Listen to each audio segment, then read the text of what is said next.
मौला सल्लि व सल्लिम दाइमन अबदा अला हबीबिका खैरिल खल्क़ि कुल्लिहिम। ताख़ीर से गुफ्तगू शुरू करने की माज़रत चाहता हूँ। पिछले 2 हफ्तों से तकरीबन बीमार था, तो इसलिए तबीयत नासाज थी, डेंगू के कुछ सिम्टम्स मौजूद थे।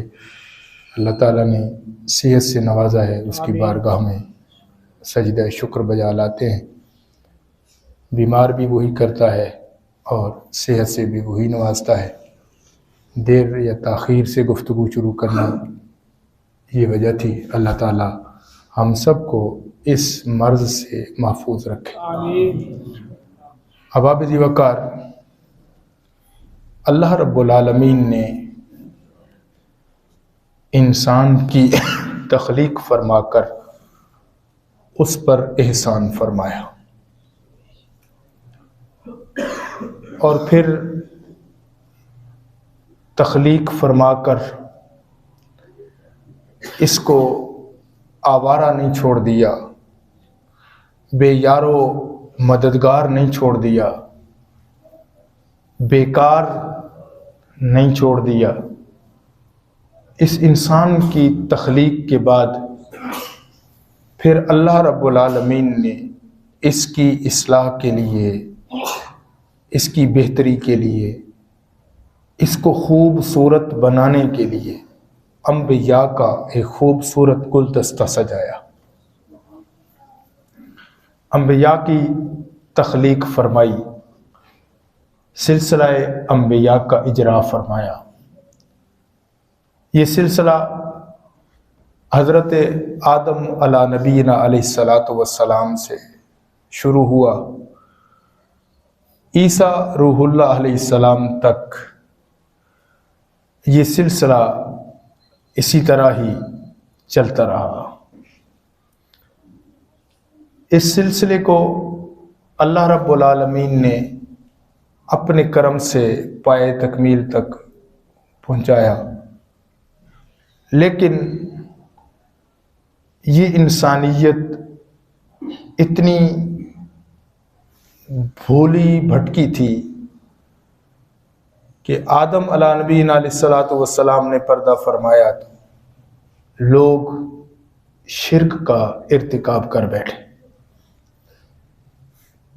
अलगर्ज मुख्तसरन अर्ज करूं कि ईसा अलैहिस्सलाम तक हर नबी की तशरीफ़ आवरी के बाद लोग राह हिदायत इख्तियार करते, पा लेते। फिर जब वो नबी पर्दा करते, हत्ता कि हज़रत मूसा अला नबीना अलैहिस्सलातु वस्सलाम ने पर्दा नहीं फरमाया, फ़कत 40 दिनों के लिए और 40 रातों के लिए कोहे तूर पर तशरीफ़ ले गए। और उस कोहे तूर पर तशरीफ़ ले जाने के बाद इस कौम का ये हाल था कि ये कौम उस नबी के सिर्फ 40 दिन के गायब हो जाने के बाद बिछड़े को खुदा बना बैठी।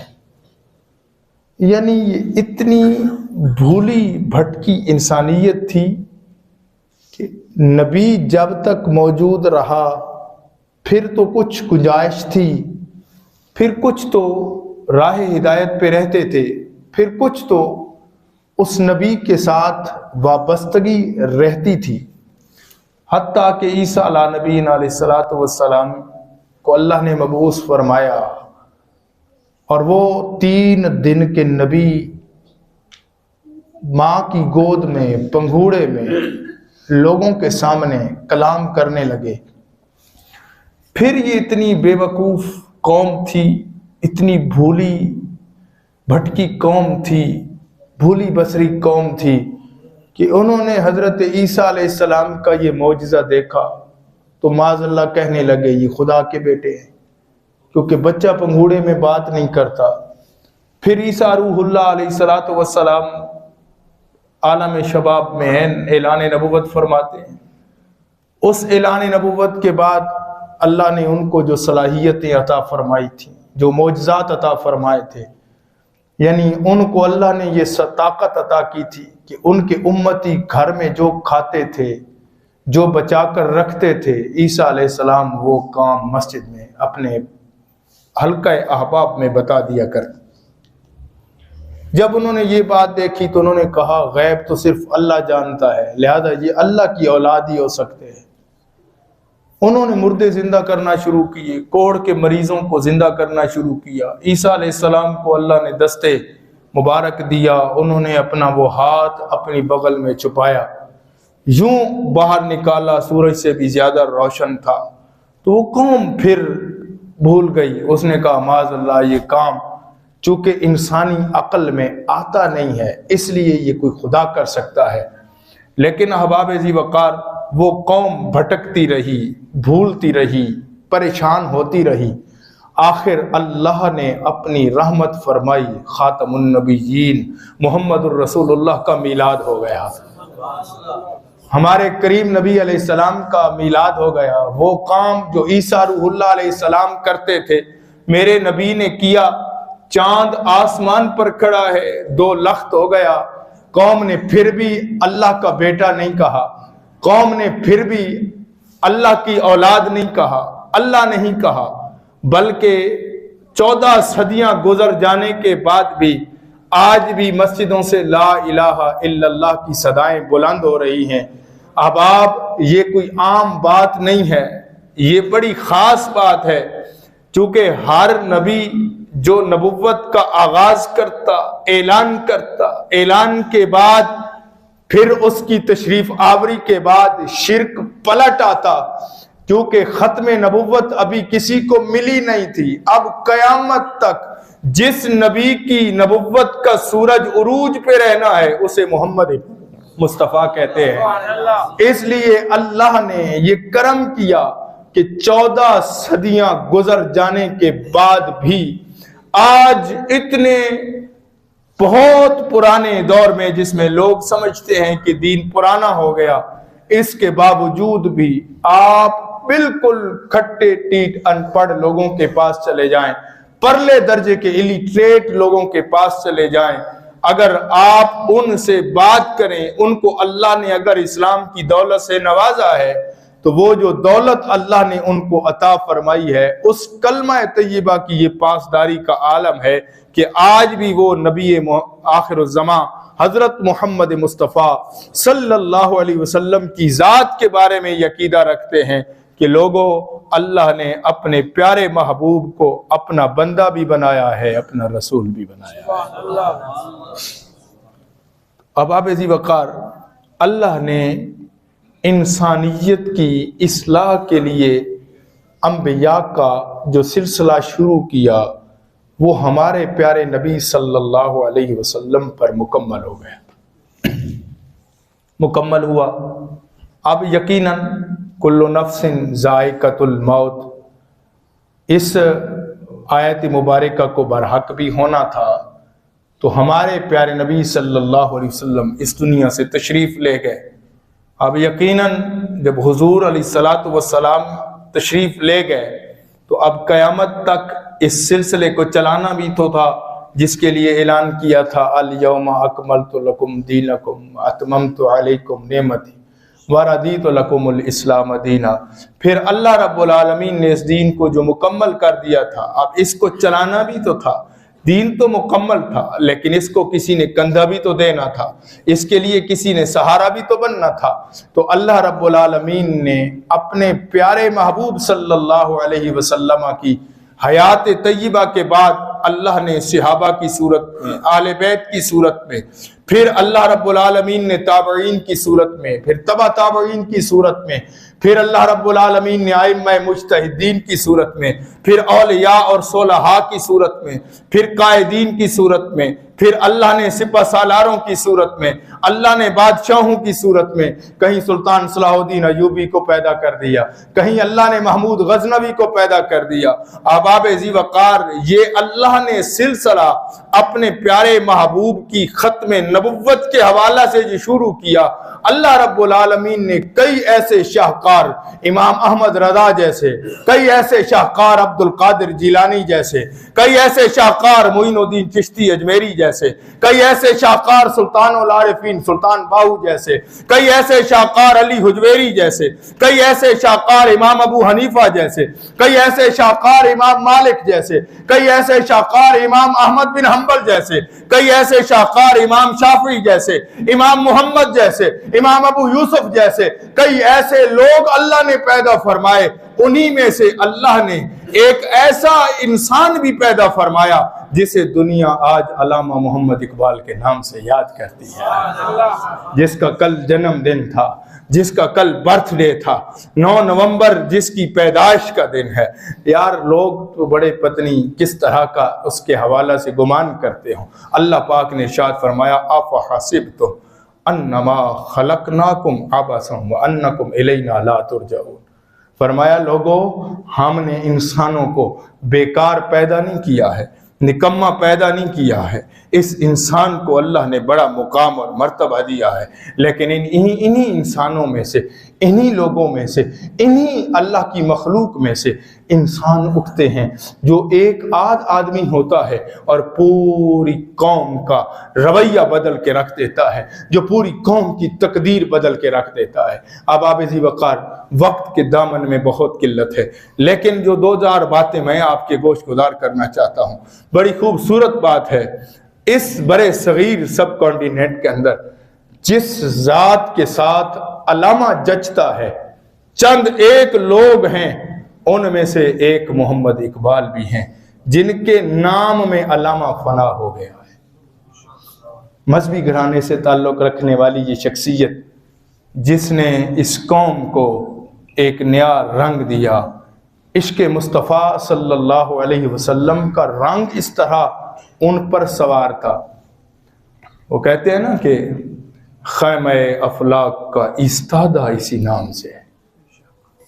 अब आप ये इकबाल का कलाम है।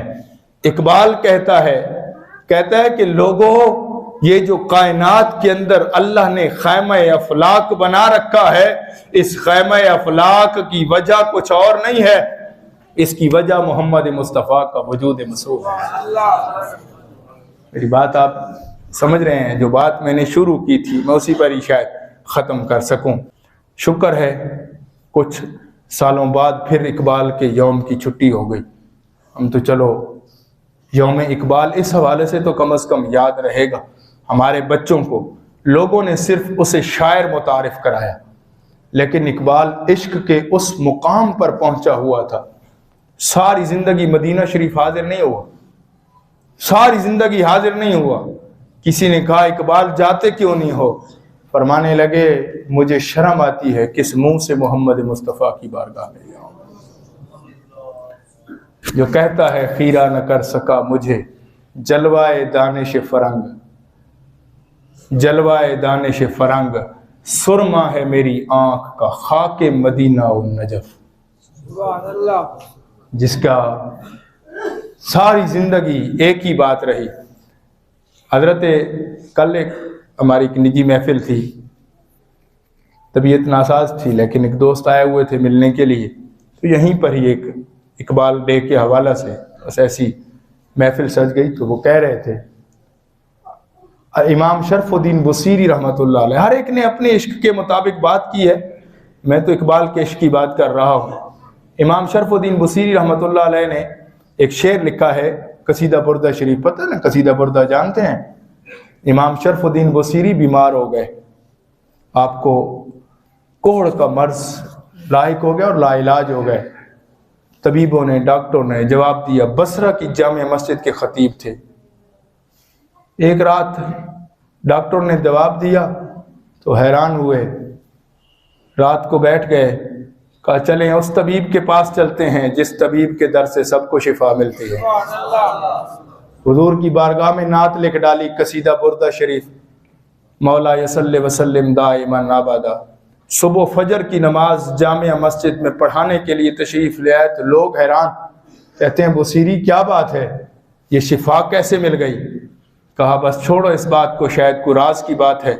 सामने मस्जिद के दरवाजे पर एक मजजूब खड़ा था, कहते बुसीरी रात वाली बात तू सुनाता है या मैं सुना दूं?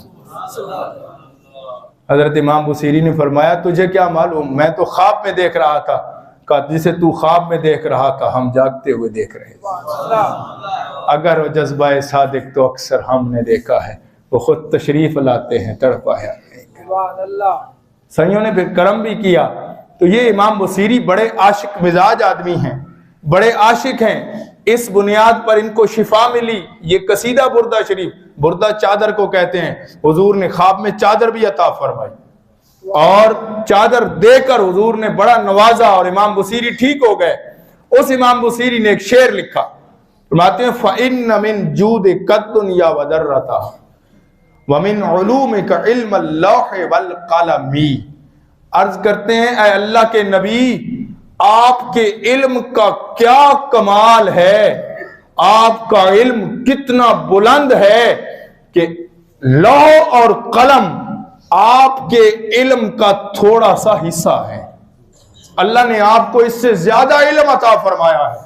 वअल्लम कमालम तकुन तालम वकान फज़लुल्लाहि अलैका अज़ीमा। अल्लाह ने आपको इससे ज्यादा इल्म अता फरमाया है। लोगों सुनो, इमाम बुसीरी ने अर्ज की हुजूर ये जो लौह और महफूज है, लौह महफूज है, लौह और कलम है, ये आपके इल्म का थोड़ा सा कतरा है। इकबाल के इश्क का अंदाज देखें। फरमाते हैं, अर्ज करते हैं अल्लाह के नबी, लौह भी तू कलम भी तू, तेरा वजूद अल किताब। अर्ज की या रसूलल्लाह, ये लौह भी आप है, ये कलम भी आप है। इसीलिए एक फारसी का कलाम लिखते हुए सारी दुनिया की ख्वाहिश है, हमारी भी ख्वाहिश है, अल्लाह करे ऐसा ही हो। क़यामत के दिन जब हिसाब किताब हो, हुजूर सामने हो, हमारे ऊपर रहमत हो जाए, अल्लाह हमें बख्श दे। इकबाल कहता है, तू गनी अज हर दो आलम मन फकीर। ऐ अल्लाह तू गनी है, तू बेपरवाह है, मैं तो फकीर हूं। या अल्लाह तेरी मर्जी है, पकड़ तेरी मर्जी है, छोड़ दे। जन्नत का फैसला कर, दोज़ख का फैसला कर, तेरे इख्तियार में है। लेकिन या अल्लाह वर हिसाबम गरबीनी ना गुजीर। ऐ अल्लाह अगर मेरा हिसाब लेना जरूरी हो भी जाए, पहले तो अर्ज करता हूं मुझसे हिसाब ना लेना। इकबाल तेरे हिसाब में नहीं है, इकबाल को बेहिसाब बख्श देना। और अगर अल्लाह हिसाब लेना जरूरी हो भी जाए, अज पिन्हा निगाहे मुस्तफा बगीर। अल्लाह अगर हिसाब लेना जरूरी भी हो जाए तो फिर मुस्तफा की नजरों के सामने ना लेना, हुजूर के पीछे हिसाब लेना, ताकि मुझ कमीने की वजह से मेरे मुस्तफा परेशान ना हो जाए। ये इश्क का एक अपना अंदाज है, इश्क का मुकाम है। ये इश्क अल्लाह ने वो अता फरमाया कि इकबाल इस हद तक गुजर गया, कहते हुजूर के सामने हिसाब ना लेना, जन्नत और दोज़ख तेरा फैसला है, मुझे मंजूर है। लेकिन मालिक अपने नबी के सामने, अपने महबूब के सामने, क्योंकि मैंने सुन रखा है कि हुजूर को तकलीफ होती है, इसलिए कहीं इकबाल के आमाल का हिसाब हो और इसके महबूब को तकलीफ ना हो। बाबा बेजी वक़ार।